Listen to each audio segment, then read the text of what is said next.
When you know why you do something, what you get in return doesn't matter as much.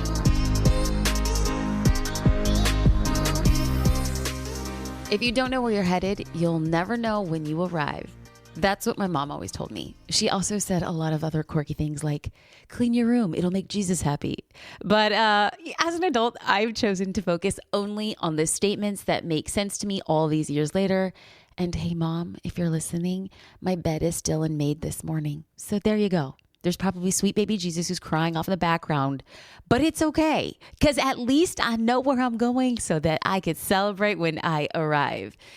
And knowing where I'm headed is probably, I'm just going to be real with you, the most daunting decisions that I'm facing right now. I mean, I know where I'm headed, and that's straight to the tippity top. Okay. I just had to say that. No, I'm not going to make any apologies. If I can't say that I am headed straight to the tippity top, then many other people won't have the courage to say the dang thing. So I know where I am headed and I know where you're headed, and that's straight to the tippity top. Okay, maybe we should start our own hashtag, straight to the tippity top. Okay, but there are so many decisions to make about getting to the tippity top. Now we're going to get real. Things that I'm going through right now, like I'm growing my team. How fast should we be growing? Where's the best place, or what are the best things to reinvest our business profits? Like, how do I create balance in my work and my life? And that's just like the tip of the iceberg. It's hard to admit because I really love pretending like I have my stuff together. But really, for me, it's all about having a vision. Now, if I can have a vision of where I want my life to go, the rest of the time, I'm just going to be taking each day as it comes and making adjustments. Because when you know where you're going, like the sideway tracks, like the pitfalls, the truck stops off a random highway in middle America, you're like, it's okay. I know where I'm headed. I'm just at a pit stop. So I actually had a conversation with my sister last week, and she recounted a story that left an indelible impression. Okay. So indelible might be like my SAT word for the day, and it might be a strong word, but I'm going to use it because indelible is the word. And I'm going to use indelible to retell this story. And I'm probably going to botch a few of the details of the story, but I promise I'm going to leave the center of this story fully intact, because we spoke about hard work and setting goals, regardless of how lofty they appear. And then she told me the following.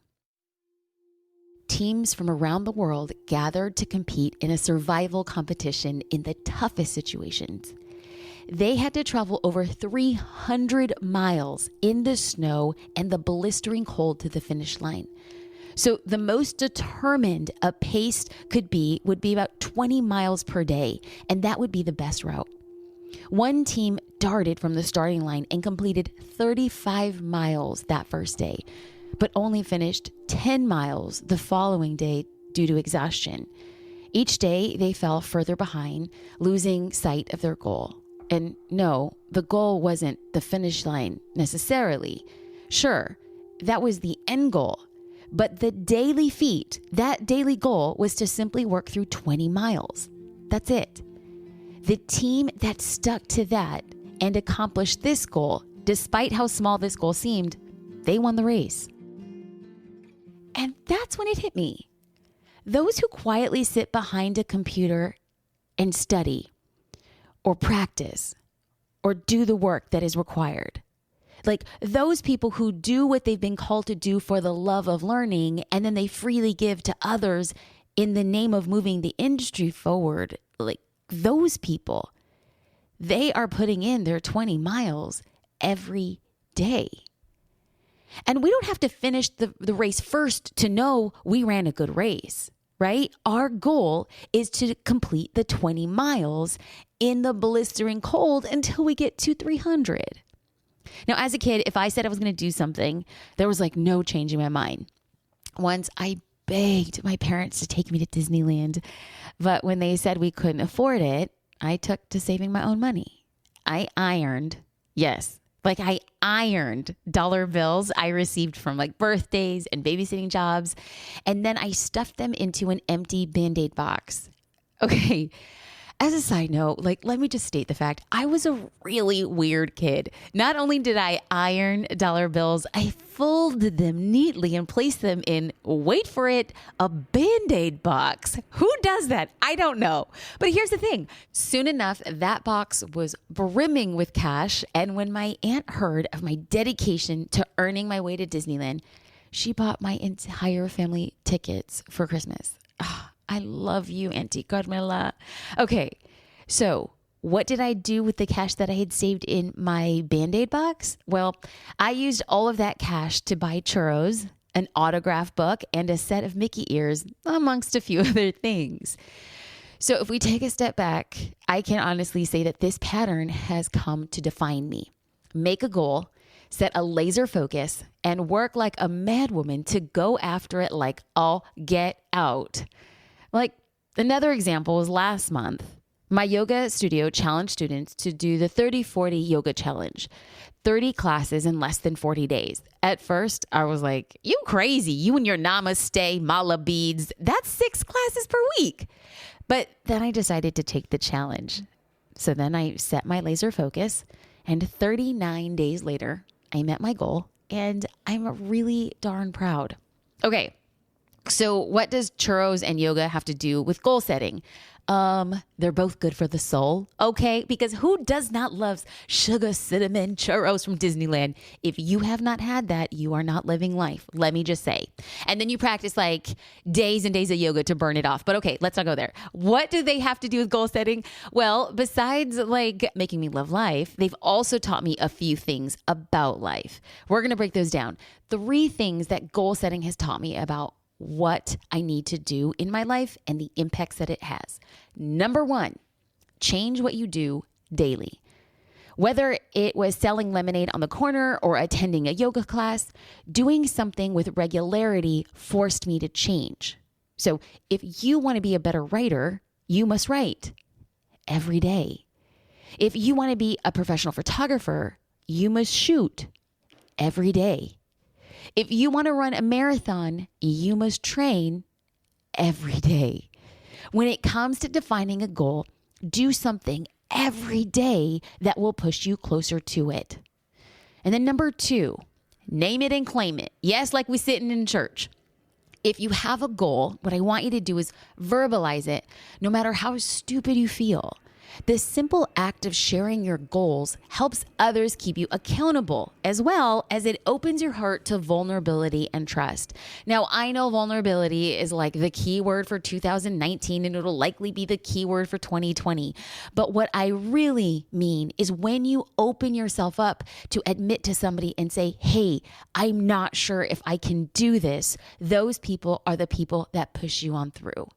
On long and exhausting days, JD pushed me out the door to yoga even when I didn't want to go, and he encouraged me to finish what I started. Why? Because when I named it and I claimed it, he helped keep me accountable. So say it out loud, boo-boo, and then get people to help you along the way. Number 3, it's never a failure. I once read that failure isn't a thing. It's actually a point of view. Because really, even a broken escalator is still useful.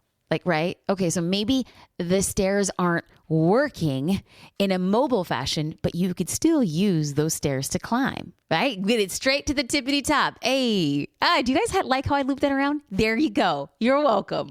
Because here's the thing. Every experience will put you closer to your goal, even if it doesn't come in the way that you had envisioned it, right? Like, I want you to learn from your mistakes or your shortcomings and then bounce back stronger. You can either choose to be bitter or you could choose to get better. Since the beginning of my business, I've realized the importance of setting goals. And the way that it is so important as a review is 1, 2, 3. Change what you do daily, name it and claim it, and know that it is never a failure. So, when we talk about the importance of setting goals, I want to take a step back and ask, how can I aim for a target if I don't even know where the bullseye is located, right? And how can you? When I started in 2007, I wrote my goals in a spiral-bound notebook. These hopes and aspirations were also written on the tablet of my heart. And I know that that sounds super romantic and like I'm a poet, but legitimately I write things in a notebook and I feel like there's like a Xerox copy in my heart. I often dreamed of my business and I thought where it was going to go. But as the years went by, and then next thing you know, we're preparing for 2020 to begin, and I saw how far I had come. And of my many dreams, none of them compared to the reality of what my life had become. I mean, I'm gonna be real, I still have a very long way to go, but I am so thankful for how far I've come. It's so important for entrepreneurs to set goals. So I want to challenge you because you all know I love to do. I am doer. I want to take action. So I want you, beautiful podcast listener, to take time from your busy schedules and think about where you want your arrow to land at the end of this year. If you're listening to this in real time, 2020 has just begun, and there is endless opportunities to turn your dreams into do's and make them happen. Now, the easy part is talking about a dream. The hard work begins when you actually do, right? Because like hoping is a dream and action is a success. Success only comes when you stick with a course of action to achieve what you want. Now, I want you to always remember that research proves that setting a specific goal ensures you have a chance of getting precisely that. So, in light of this, I like to think of broad lifestyle goals. So what's a lifestyle goal? Like, what kind of life do I want to experience? How do I want my life to feel? And so when I create these goals, I then use my dreams to help me get there. So how exactly do you make your dreams a reality? For you to charge into 2020 with excitement and confidence, you have to know what worked and what didn't. And you have to know how you can improve. So to get your wheels turning on how you can do this in your business, I'm going to walk you through 3 questions to nurture inspiration and goal set to your heart's content. And then I'm going to ask you 3 questions to actually get into the nitty-gritty strategy. Okay, 3 and 3. Yes, here we are for it. So now let's get into the 3 questions to nurture inspiration. I love these. They make me all in my feels. Who doesn't like to be a little emo when you listen to a podcast? You know what I'm saying? Okay. Question number 1. What worked well in 2019? I'm looking back at the year. So, and I want you to do the same thing. So I want you to start off remembering the positives of your year because this will definitely put you in the right place to start your 2020 planning. Now, you've heard of the saying, don't reinvent the wheel, right? The biggest takeaway I've learned in my years of business is to do more of what works, right? I want you to double down on what worked really well last year, and I want you to commit to doing more of it to propel your business forward. Inspiration and nurturing that inspiration for goal setting in 2020, well, that comes to question number 2. What didn't work so well in 2019? I really don't want you to harp on what didn't work. When I am reflecting on 2019, I choose to harp on what I learned, not what didn't work. Was there a launch that didn't go as planned? Great.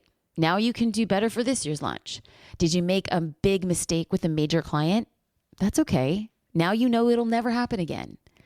Although remembering the losses and the mishaps, they could sting. They could really kind of like chap your hide. But here's the thing. I believe it would hurt more to not learn from these lessons and make the same mistakes again in 2020.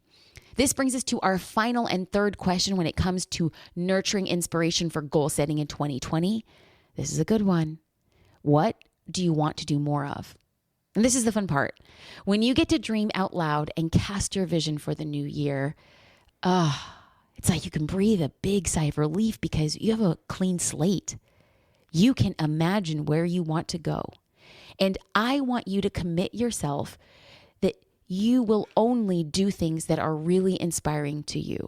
And I really only want you making exceptions when they're absolutely necessary. And this step is really overlooked, but it is crucial to your happiness, contentment, and your ultimate fulfillment throughout the year without getting burnt out. So, what do you want to do more of?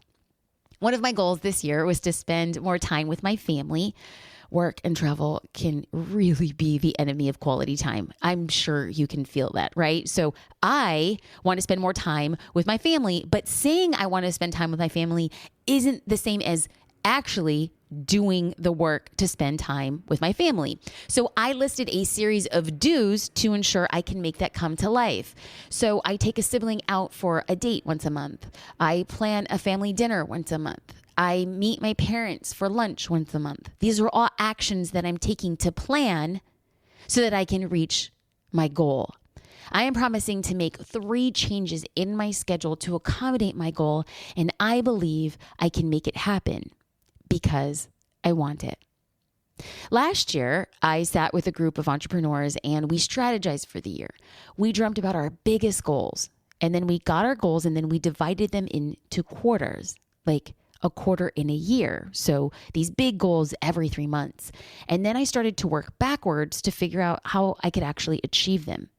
This pretty much guaranteed I was only doing things that I truly wanted to do in my business. So now that you know what worked well, what you learned from and not do again in 2020, and now you know what you want to do more of, we are going to get into my favorite part, and that's the strategy. Y'all, as a business strategist, this is where I light up. Okay. So my friend Lewis Howes asked me questions about who I was and what I care about. And he explained that when you know why you do something, what you get in return doesn't matter as much. Ooh-wee, I feel like I need to say that again for the people in the back. When you know why you do something, what you get in return doesn't matter as much. Why? Because you are fulfilled. Because when you know why you do something, what you get in return doesn't matter as much because the feelings propel you to stand in your purpose. And I want to share with you these questions that he asked me because they completely transformed the way I strategized for 2019. And this is exactly what I'm leading with when I goal set for 2020. Question number 1, what made you start your business? When you think back to what made you pick up a camera, go to design school, write your first book, or sell that first house, can you remember that drive that you had? Can you feel the excitement? I want you to remind yourself of what made you start in the first place, and this will lead you to understand your why. Number 2, what is your ultimate business goal? A follow-up question or a different way to ask this question would be, how will you know when you made it? Because if you don't know what your ultimate goals are, the ones that take 5 or 10 years to build, you won't know when to pause, right? You've been working so long at them. And so without clarity, without knowing, wow, 5 years ago, 10 years ago, I said that if I made it here, then I will have made it. So without that type of clarity, you won't know when you'll finally be satisfied with your business and with your progress in your business. And my friends, to simply scratch off a goal on your list that you have spent years to create and not take the time to celebrate the momentous occasion or to celebrate that milestone or to take a step back and say, wow, life is better than I could have imagined. If we don't take time to celebrate that, we are going to be living an unfulfilled life. We're going to be feeling like we're burning ourselves out on both ends because we're not seeing progress. But you are making progress. The question now becomes, are you taking time to see the progress and to celebrate that progress? Now let's get into question number 3. What are you committed to creating? I like to think of this question as like, what would it look like if you were living in your purpose every single day? What do you absolutely love doing? What is the thing that you could do every single day for the next 3 decades and still be fiercely committed to creating? I want you to create that. Boo, I don't want you to ever stop doing that. Because that, my friends, is the gift that you have been put on this earth to do. What you love to do and what you're good at doing, continue to do. Because as you stand in your purpose, you inspire others to stand in theirs. And I want to do a lot more when it comes to my dreams. And I know if you're listening, you made it this far. I know you want the same thing too. Like, so let's break this down into an example, right? Because I'm always about doing, but then people always say, but how? Okay, here's an example. I've walked you through the actions I was taking to spend more times with my family and the actions I was taking to map my aspirations. Your actions must map your aspirations. So let's say you are a family photographer. If you're looking to book 3 family photo sessions a month, what must you do to get there, right? Like, I want you to list realistic and achievable action steps to get there. So what could those be? Well, if you want to book 3 family sessions, you should probably update social media at least once a day. You could be taking photos at your son's soccer game, and then you could send pictures to the team parents and also say that you are booking family sessions. You can advertise in your local PTA bulletin. You could be updating new photos to Facebook in a folder at least twice a week. Like, these are just small examples of what needs to be done. But once you've outlined how to get what you want, you'll get it. It is not enough, my friends, to cross your fingers and hope that you book 3 family photo sessions. It's not enough to cross your fingers and hope that you're going to get the thing you want in your business. No. Your actions must map your aspirations, because when you know what you want and you've outlined how to get what you want, you'll get it. So speaking of getting what you want, I said that my goal for 2020 is to double my business. And this is a lofty goal and expectation, but it's not as lofty as one might think, because I have been doubling my business virtually every year that I've been in business, which is crazy, right? How can one be doubling their business year over year over year? Well, it started off with this idea, a goal. I figured out how I wanted to get the goal, and then I got it because my actions mapped my aspirations.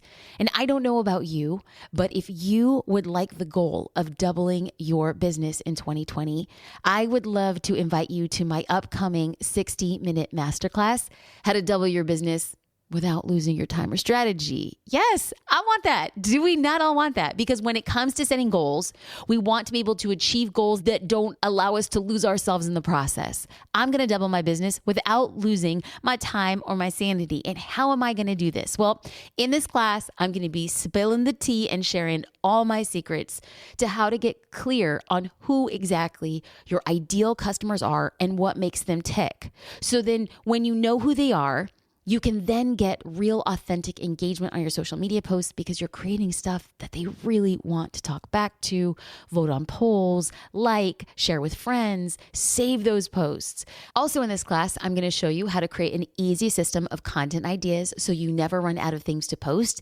and you have a steady flow of customers all day, every day. And lastly, we're going to be talking about staying consistent on social media, even when life doesn't seem Instagrammable. This jam-packed class is exactly what you need to double your business this year. To save your seat for this free masterclass, head to jasminestar.com/2020. Okay, so friend, it is time to wrap up this episode, as I'm sure you're bursting with excitement to goal set to your heart's content. I am so incredibly excited for what 2020 has in store, not just for myself and my business, but for how I can serve you in the next 12 months. You are the reason I do what I do. You empower me to stand in my purpose. So thank you for being here. From the bottom of my heart, I want to wish you a happy new year filled with love, joy, and peace. So go out and chase those big dreams of yours, and I will see you back here on the Jasmine Star Show or in my upcoming masterclass.